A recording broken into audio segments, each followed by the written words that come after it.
Namandavats, namandavats, namandavats, namandavats, namandavats, namandavats.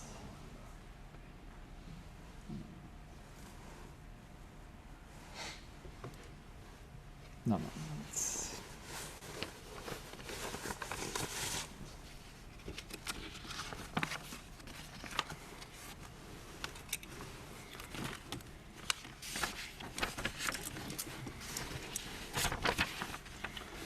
I begin my talk this morning with a passage from the Shōshinge.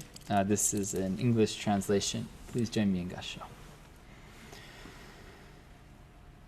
The person burdened with extreme evil should simply say the name. Although I too am within Amida's grasp, passions obstruct my eyes and I cannot see him. Nevertheless, great compassion is untiring and illumines me always. Namandavats, namandavats, namandavats, namandavats.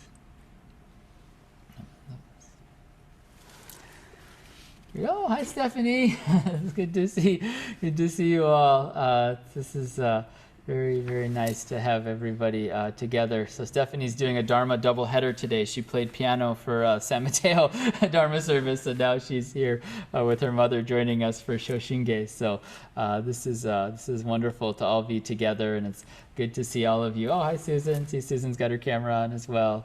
Many of you. Oh, Doug's here too. Great. So this is really nice to see you all. And although we're not here in person, to have you, so we've got a projector screen set up here in the Hondo. I can see you all on the gallery view, and it really feels like we're here together to hear the teachings of the Buddha together. As you know, we chanted Shōshinge in its entirety with the 6 wasan. This is a wonderful experience and practice that we do. Perhaps for many of us, we hear this most often chanted at funeral services.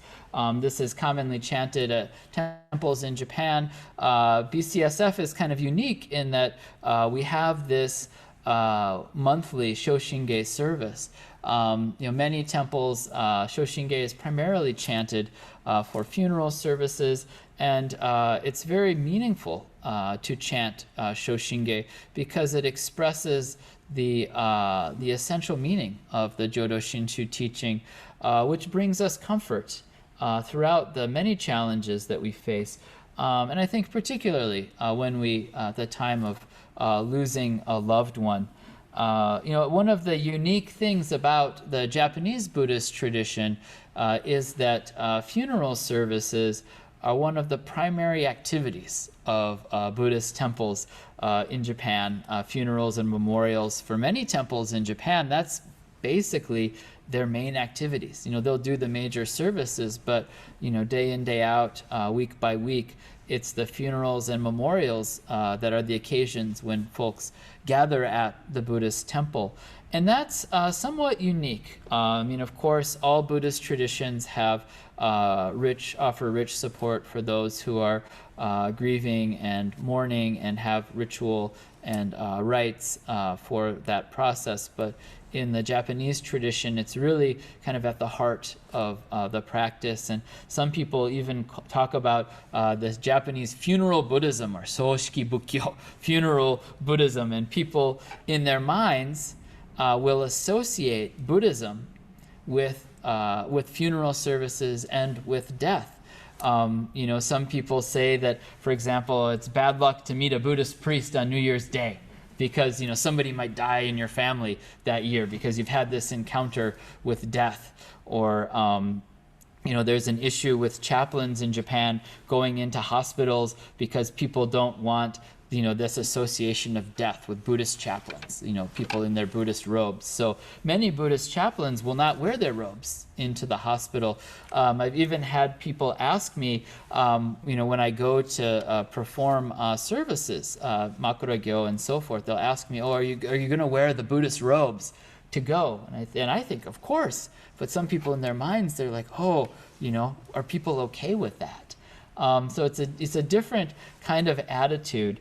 When I was living in Japan and started out and first became a minister, one of my friends who had relatively recently lost her mother and was still kind of experiencing some of her own grieving process had asked me, as a Buddhist priest, you're around so much sadness, so much, so many encounters with death and with loss.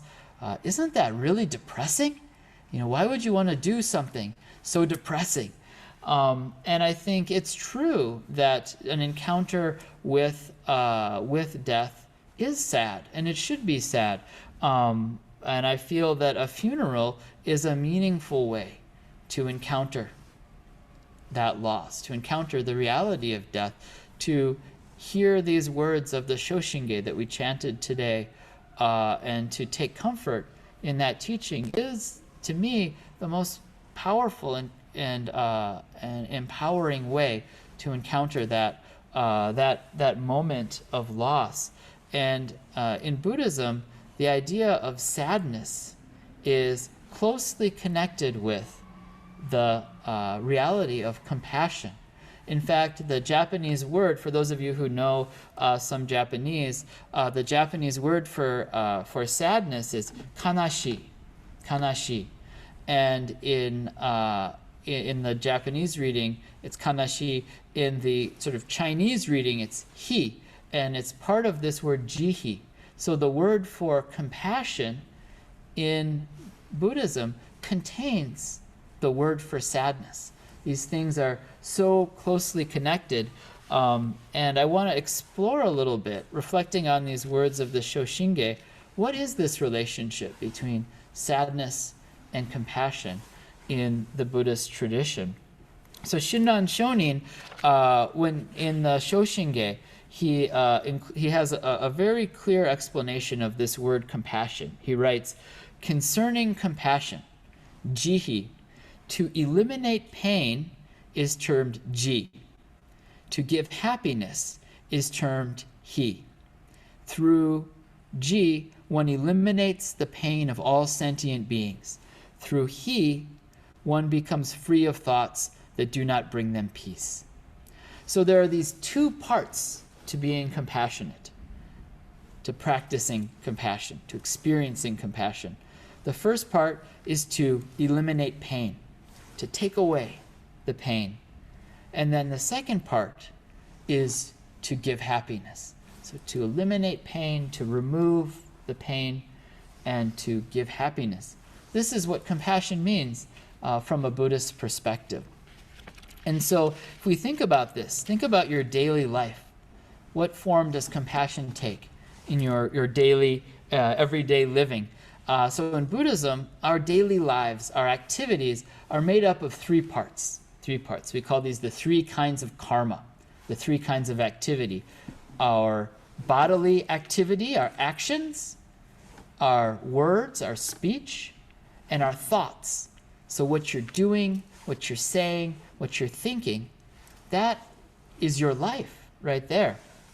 And so if we think about this aspect of removing pain, what can we do to alleviate pain or to remove pain for someone who's experiencing some suffering?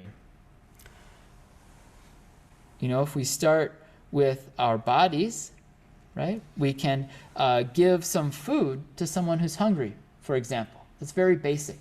I do this all the time with my own kids. That's their main complaint is, Dad, I'm hungry. Dad, I'm hungry. And so it's like, okay, what are you going to eat, right? So then it's opening up the refrigerator, trying to find something nutritious, maybe peeling an apple, maybe pouring a glass of milk, give them that food, and then the pain is gone.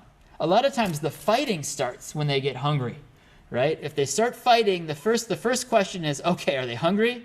Are they tired, right? Give them some food, and oftentimes that pain goes away and they start to live in peace, right? On a day like today, it's kind of cool and rainy, right? You could give someone a blanket, right? If somebody's, feeling a little bit shivery or chilly, give them a blanket, give them a warm coat, a sweatshirt. Very basic things that we can do to remove pain in a physical sense, right? How about our speech, our words? This is the second part of our karma, our daily activities. How can we remove pain with our speech, right? Oftentimes, we can cause pain with the things that we say, the way that we talk, right? Even our tone of voice, a simple question like, what are you doing? What are you doing, right?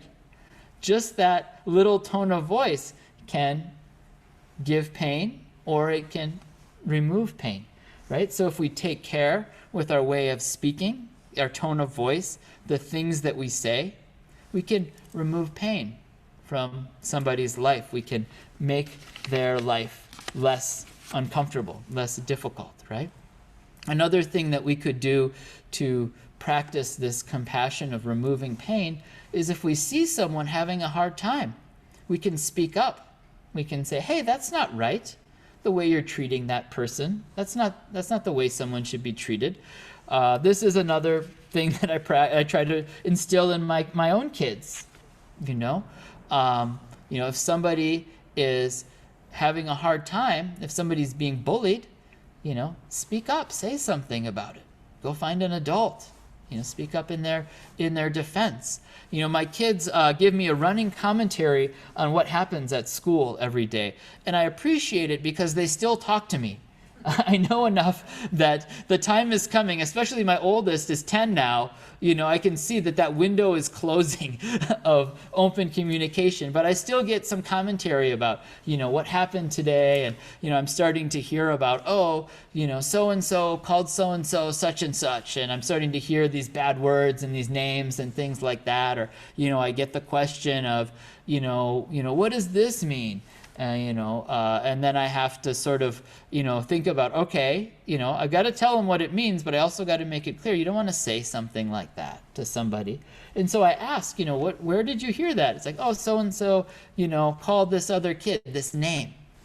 And so in that case, then, I think about, okay, this is a time when we have to learn that by not saying those things, we can practice compassion, but also by speaking up in someone's defense. That's a way that this removing of pain can take form in our everyday lives. The most difficult, perhaps, is our mind, our thoughts, this karma of our thinking. And how can we remove pain by our thinking? In the Buddhist teaching, one of the most basic ways we can do this is by letting go of our ideas of like and dislike, particularly with regard to people, right? I like this person. Oh, I like her. I don't like him, right? That way of thinking, that will spill over into our way of acting, our way of talking, right? Thinking of someone as this person is my ally. This person's on my side. This person is against me, right? That us versus them. You're with us or against us. You're with me or against me, right? That mentality can cause a lot of pain for people. If we can let go of that, we can remove a lot of pain that we experience in our lives, right? So this removing of pain, a lot of times, these are very straightforward things that we can do. It can be very clear what to do to remove pain. In many cases, especially in these sort of basic daily interaction kind of situations. But there are some times when it's not easy to remove somebody's pain. And here I want to return to this case in this situation of like someone who's experienced the loss of a loved one, someone who's encountered the reality of death, somebody that they care about deeply. That pain, can't just be removed by giving someone a blanket or a plate full of apples, right? That can help. That can bring a bit of peace of mind, but it's not going to remove the pain completely. And this is where we see this other side, this character for sadness. If somebody's feeling that kind of sadness, we can't necessarily pull that away, but we can give comfort by going into that with them, by sitting with them in their sadness, by joining in that, then we experience this other side of compassion that can bring comfort. So if we think about our bodies in this case, just simply sitting with somebody, sitting together, just being there with them, showing up, and just be there. You don't even have to do anything. Just be present. That can bring comfort. That can bring some peace, that sense of not being alone. With our mouths, there's the aspect of saying things, but the karma of speech also includes what you don't say. Just shut up and listen, right? Just listen to what someone has to say without providing your own rolling commentary. Oh, you should have done that. You should have said that. Why don't you do this? Why don't you do that? Just listen. And if you're going to say something, you can say, that must be so painful. I can see that really upsets you. Let them know that you're hearing them, right? So this listening and speaking, these are closely connected, right? So we hear Namo Amida Butsu. We say Namo Amida Butsu. These aren't two separate processes. This is together. And likewise, right, to listen and quiet our mind and to hear, then our mouth maybe becomes quiet too. And so this compassion, this arrives in our minds when we're able to notice the suffering of someone else. So to let that sadness in, let that sadness that person is feeling, let that into my heart. That is the first step to bringing them some comfort. And to really do this, you need to be able to awaken this heart that feels the sadness of someone else, not as, oh, that's their problem, but to really be able to welcome that into your own heart. Right? How is that? Is that easy to do? What do you think? It's not easy for me. I'm going to be honest with you. I'm very much caught up in my own concerns on a daily basis, day by day. It's about me and about Henry and what's going on in Henry's life. And it can be hard for me to really open myself to the sadness and suffering that someone experiences. In Buddhism, we talk about there's three kinds of compassion, three kinds of this openness of heart. There's the small compassion, the medium compassion, and great compassion. So small compassion is compassion for people you really like, people you're really close to. If your best friend, loses their mother, it's easier to feel something about that, to feel some sadness, to feel some concern, than if somebody you don't even know, you read about it in the newspaper. We read about people experiencing loss all the time. And so small compassion is that easy compassion for people you know well. The second compassion, sort of middle compassion, is compassion based on understanding. You read something in the newspaper and you think, wow, I can imagine how difficult that must be. I can imagine the sadness that person must be feeling. And so you've heard the Dharma and your mind opens and you can make that connection in your heart. Now, great compassion is compassion that is unconditional. It's the kind of compassion that extends to someone you really don't like, someone who drives you nuts, right? Someone who you feel a kind of joy in getting mad at, right? To be able to be compassionate towards that really obnoxious, difficult, annoying person in your life, that's great compassion with no bounds, no limits. That's the compassion of the Buddha. So the Buddha has that great compassion. In this Wasan I read, great compassion is untiring, right? And illumines me always, right? Untiring. Now, Shinran Shonin, he says in a Wasan, he says, I lack even small love and small compassion. I cannot hope to benefit sentient beings. Were it not for the ship of Amida's vow, how could I cross the ocean of painful existence, right?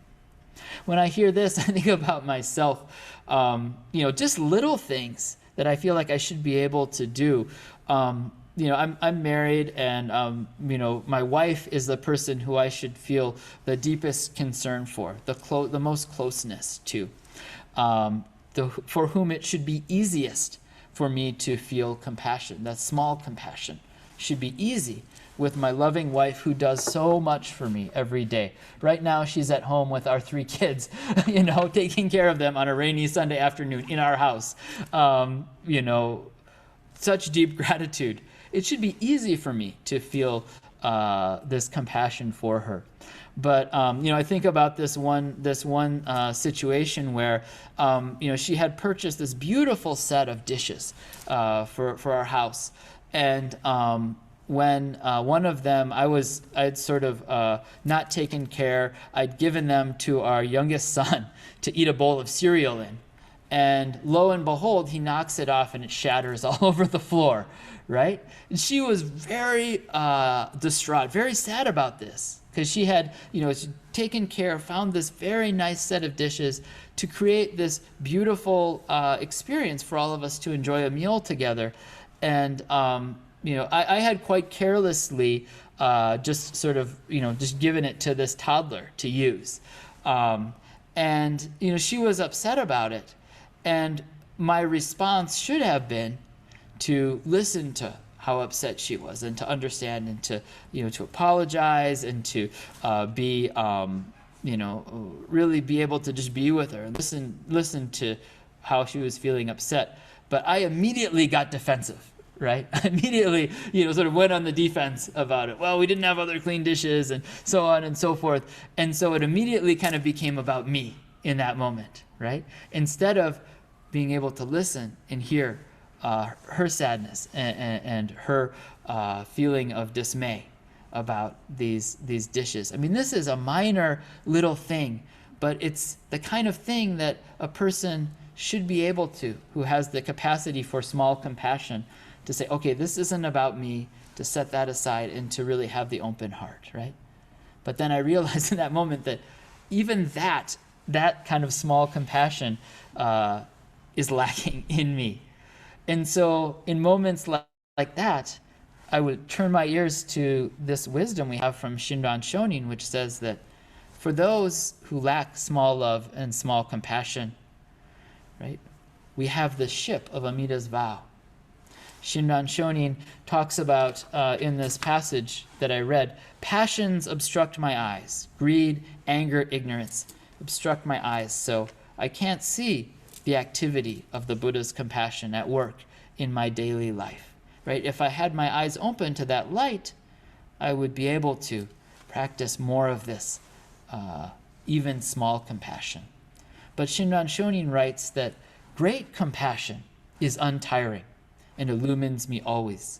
So the light of the Buddha is constantly shining into our hearts and embracing us in these little everyday moments, and in the most difficult times, these deep moments of sadness when we lose a loved one. And so we chant these words of the Shōshinge on the occasion of a funeral service to take comfort in this wisdom of the Buddha, to be reminded all together as we gather in grief that this great compassion of the Buddha is illuminating us always. And in that moment, then we're also reminded to awaken that compassion and concern for one another. And in that way, we can care for and support each other in that moment of grief and loss, and to experience the working of the Nembutsu, the kindness of Amida Buddha, which guides us to realize the truth that in that moment of loss, there's also the joy that birth in the Pure Land has been realized, the gratitude for the time that we've been able to have together, and the peace of mind knowing that we too, through this working of great compassion, will one day realize birth in this world of peace and bliss. So with these reflections, I'll conclude my Dharma talk for this morning. I invite you to join me in Kansho. Namo Amida Butsu. Namo Amida Butsu. Namo Amida Butsu. Nam Mam Dabutsu. Nam Mam Dabutsu. Nam Mam.